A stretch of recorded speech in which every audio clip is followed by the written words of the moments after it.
Good evening and welcome to this live program as we seek to bring you up to date on information as it relates to what is happening in Parliament as we speak. A short while ago, we were all in Parliament, and let me introduce Alexi Ramotar, Gita Raghubir of the ICT government unit, and Mohammed Sattar, our CEO.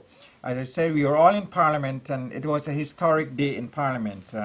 What we witnessed to a lot of people was unbelievable. Huge cuts in the budget for a number of agencies, and two agencies represented here are particularly affected, NCN and the ICT government unit.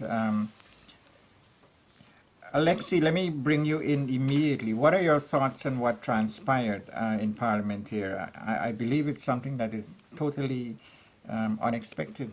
Yeah, it was unexpected. I thought the Minister of Finance made what I would think is a very impassioned and very logical explanation of the requirements of the funding, and the opposition, in a very myopic view, went and made the budget cuts anyways.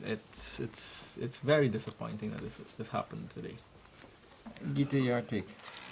Yes, Martin, completely unexpected. This spending in this particular area, particularly for ICTs and e-government, can only augur well for this country.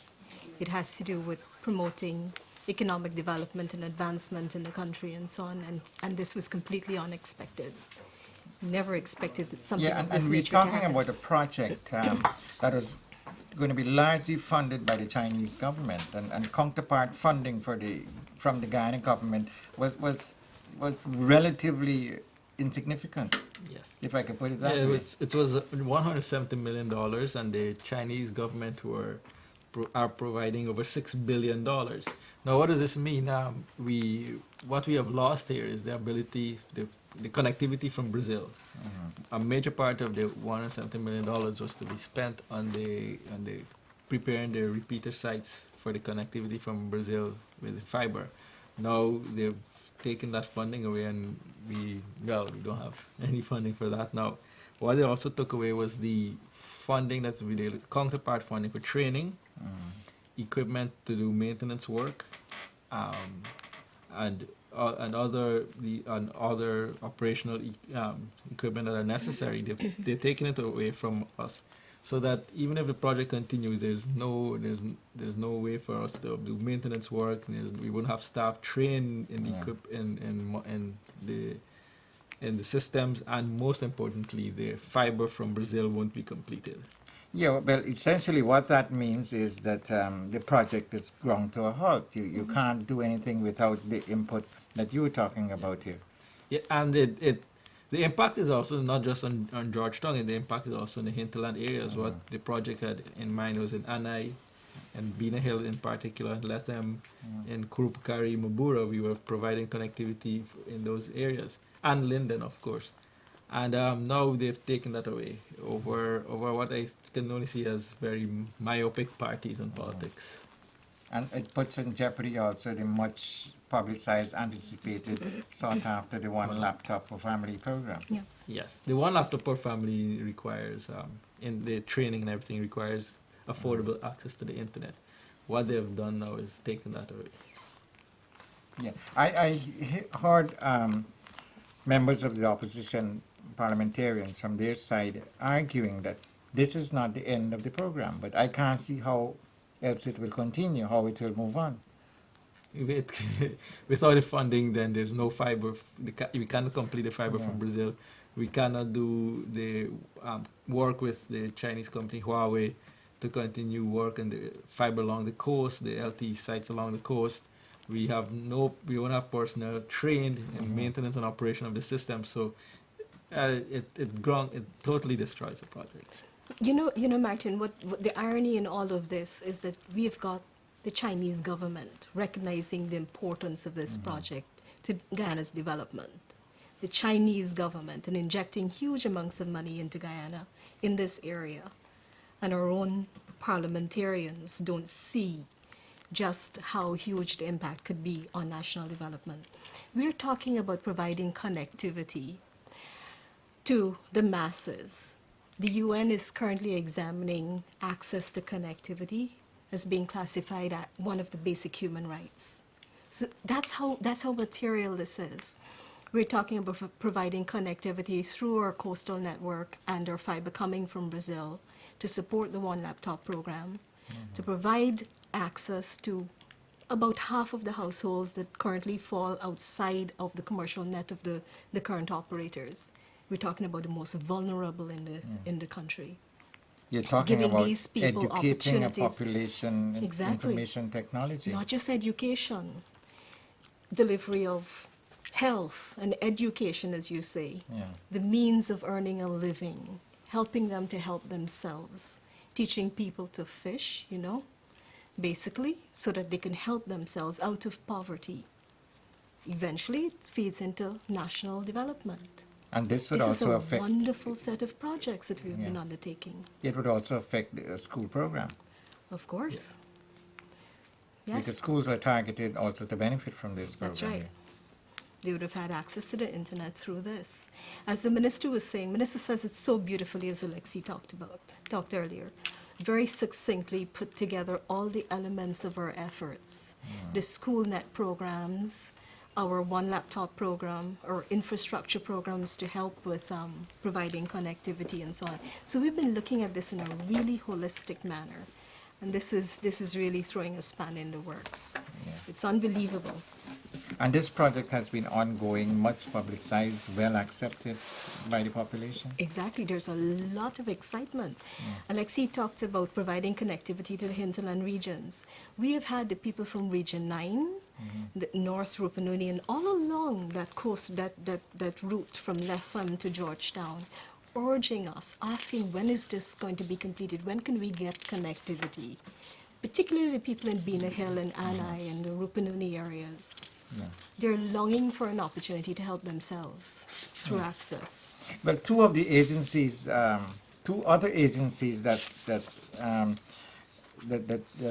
saw cuts on their budget, NCN and GINA, and as you speak, I said more are slated for cuts based on the proposals that were put forward by the opposition.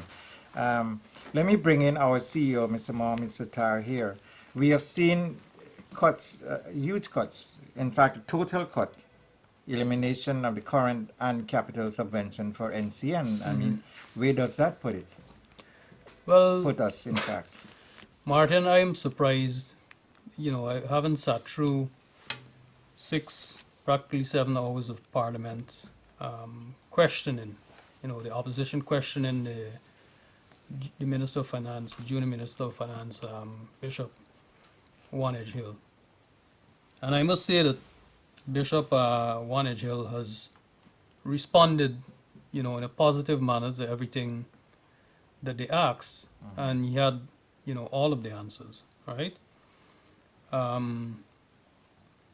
And despite his impassioned plea that NCN is a national asset and basically, contributes to the cultural and in every aspect of national life in Guyana, right? We set the tone for Christmas. We set the, Mashramani, all the festivals, etc. And we undertake activities that no other broadcast station in the country would venture into, because they've all got their little niche, and they're all basically pulling down programming from satellite systems and not engaging in very much local production. So the end result was that Carl Greenwich got up and basically said that if the opposition parties cannot access NCN, then they're not willing to grant any subventions to NCN, right? And they complained about the coverage they're getting from NCN and all that. What they don't see when they make these statements is that NCN is a commercial entity, yes. It is owned by the government, yes. We explained to them that between 4 to 10% of our broadcast time is devoted to the Government programming. government programming. We have an obligation to run GINA programming for free, and we don't make any revenues off these things, and that is why we need a subvention to compensate for those adventures into the airing of GINA programming and other panel discussions, etc. We pointed out that at no time do we engage with political parties. The programming that is shown on NCN is strictly government programming. And when we put a panel together, we don't have politicians in the panel as such. We have government ministers, government officers, government functionaries. Station is, of course, wholly owned by the government of Guyana. But all of these arguments fell on deaf ear. They came with a purpose, and the purpose was to use the one vote majority that they had. It was a predetermined. Yes, it was predetermined. And I pointed that out, in the last discussion that we had on this issue. I pointed out that this is a coordinated approach because Greenwich proposed to cut our current subvention, and Ramjatan put up his proposal, which proposed the cut of our capital subventions. So there had to be some amount of premeditation in this, and it goes further. It's not. It's a very calculated move because what we witnessed in Parliament was the Greenwich vote first, which eliminated our current budget subvention of 82-point-something million and reduced it to $1. Now, we can't even find $1 in Guyana. I would love to Right? have that and frame it. And Right. put it up on the If I wall. could get hold of that dollar, I'll frame it and Yeah. leave it here for posterity at NCN. But, the point, though, is that there's a purpose to that. Because if there's $1 voted as a subvention, we're still a subvention agency. And we can go back to the House at a later date, presumably after we've corrected the errors of or seen the error of our ways, and ask for a supplementary provision. So it leaves the door open for NCN to go back to Parliament and kowtow as such, fall in line, reform, and basically go with our begging bowls and axe again. So that's their plan, basically. That was the effect of voting $1 for the current subvention. Of course, they were a lot more harsh in the capital subvention. They voted the entire subvention down. So Ramjatan basically tabled his paper, and with no thought of what consequences, what were the things that he was stopping, he basically proposed that we cut the entire $65 million worth of capital money. So there is no hope of us going back to Parliament and saying, we want a supplementary for capital purposes, because that has been cut to zero. But let's look at the beneficiaries of NCN services. Who you think stand to suffer at the end of the day? Well, the thing is, there are two scenarios here, right? If NCN now has to assume a role of commercial competition in the television marketplace, right? We are the largest media outlet in this country. And if we put our minds to it, we can compete with any entity out there, right? So, if we have to compete on a strictly commercial basis, right? I think we will still find the resources to do some of the things that we're doing. But of course, it would mean that we will have to reorganize the company. And it will have to be a lean, mean fighting machine. So, that's one way to go. We probably will have to cut production staff, because we won't be able to do a lot of the production items that we do. You know, we won't be able to send crews out in the interior to do the beauty of Guyana, the flora, the fauna.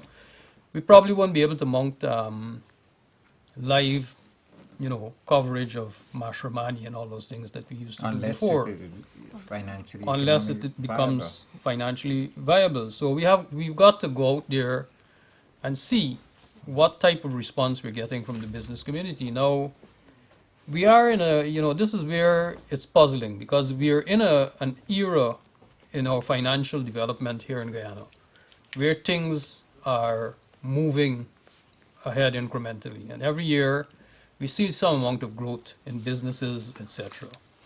One would imagine that with the growth, the financial stability and growth that we see, that advertising budgets, etc., would increase every year. But you know, we haven't really seen that, and we have not really increased our rates, as you know, Martin, since Before 5 shortly years after ago. the merger, right, in 2006 or so, right? So we've had rates that were stagnant since 2006. We're charging the same thing for programming and for program time and all of that. So these are the issues that we as a management team will have to sit down and examine to see if indeed, you know, we can sustain a rate increase out there, because we know, for example, that a lot of the popular programs that we do out there are fully subscribed, and when a program is fully subscribed, it means that there is demand for that product, and maybe it can warrant an increase in rate. The other issue is that we have really not competed head on with a lot of the television stations out there in prime time. You know, we have devoted our prime time mainly to the airing of GINA programming. But one of the other outcomes of this engagement in Parliament is that the entire subvention for GINA has been removed. So in all likelihood, the opposition feels that there will be no GINA, right? And if there's no GINA, there will be no GINA programming. But if you can recall, Martin, before, you know, in 2004 when we did the merger, NCN was in fact producing a lot of those government programs, right? So it is possible for us to do those types of Picking up production that too, slack there, right? but I think we need to talk also about a very important aspect of this cut here and what it means to Guyanese generally.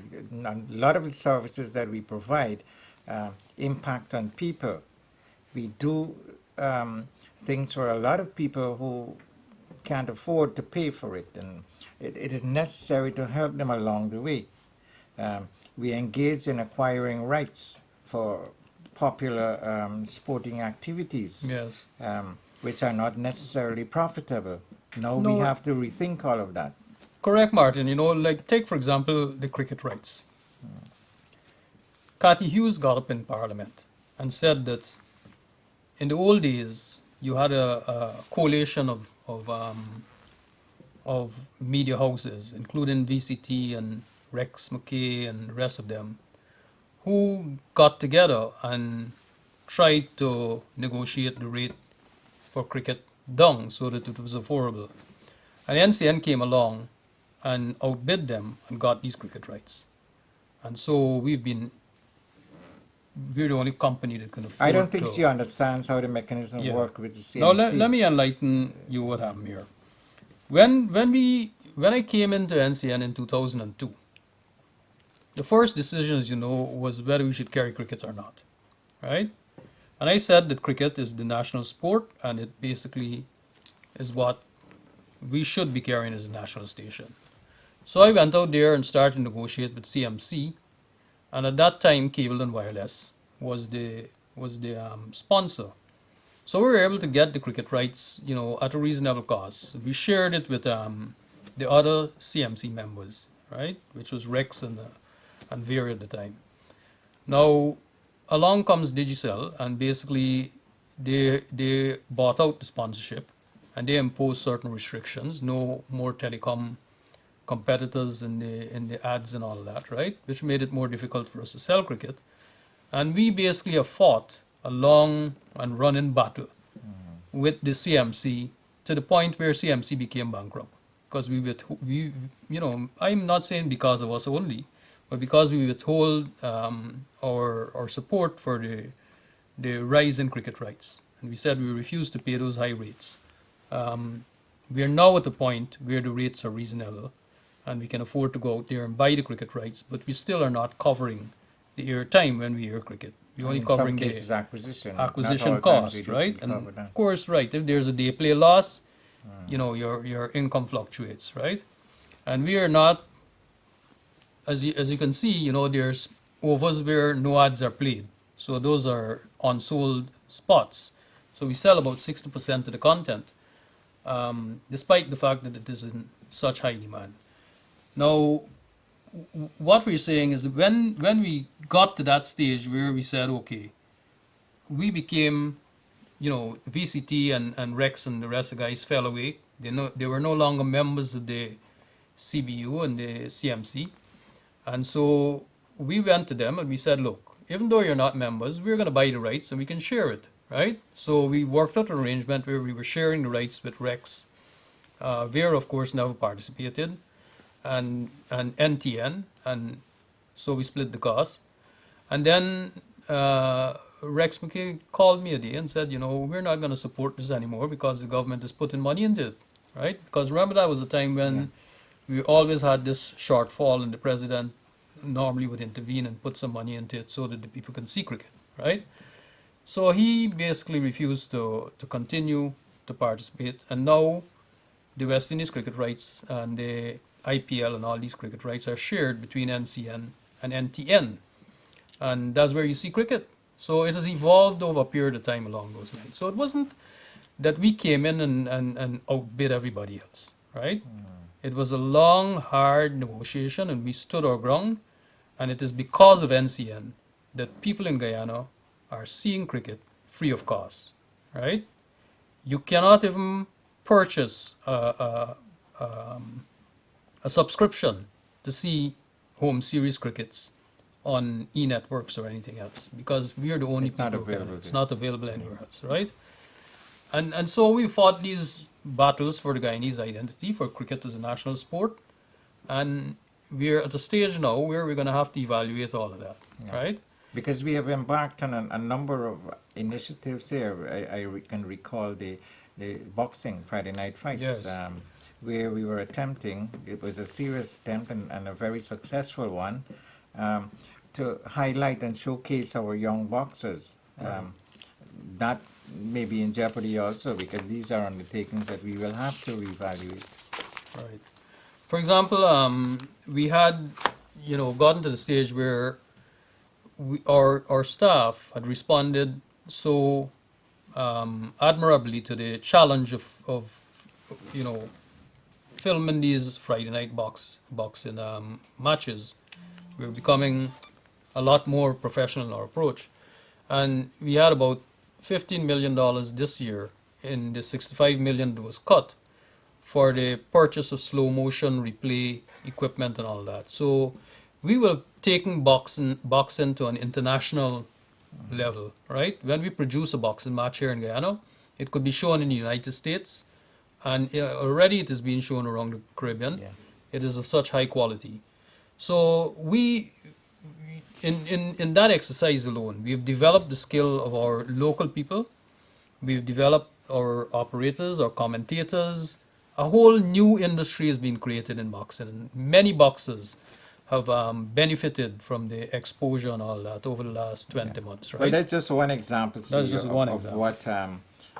what is in trouble, in jeopardy. But let me bring back Gita and Alexi. They were quiet for some time. My apologies for because we are at NCN here. But sitting in Parliament, I saw both of you there. What was going through your mind? Do you get a sense that logic prevailed? Parliamentarians knew what they were doing? Were they serious, or were they just going through the motion and say, "This is we have a power and authority. This is what we can do"? I'll tell you, I never, in our preparing over the past few days to go into Parliament today, never expected it to turn out this way. I was always hopeful that good sense would prevail. A recognition of the importance of this expenditure to Guyana would have come to the fore, particularly with the explanations that were actually given in Parliament by Minister Edgehill, Prime Minister, Minister Ashley Singh, who did a terrific job of putting it, just encapsulating the importance of our interventions, government's interventions in this sector, to Guyana, to the people of Guyana. I was completely taken by surprise, completely disappointed. I don't know if they came with a determined objective of just simply slashing it and weren't listening to the explanations.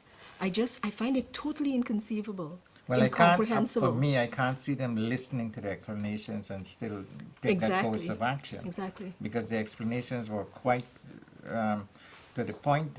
I mean, you don't want better explanations. You That's don't want right. better justification for what was being proposed. The evidence that they weren't listening at all Yeah. to the explanations comes from the fact that one of the opposition members of parliament, when this project had started, had approached us about connectivity in Anai and the Rupununi area, and we had told him yes, the government is planning on providing connectivity in Anai and Rupununi, and he was very happy about it at the time.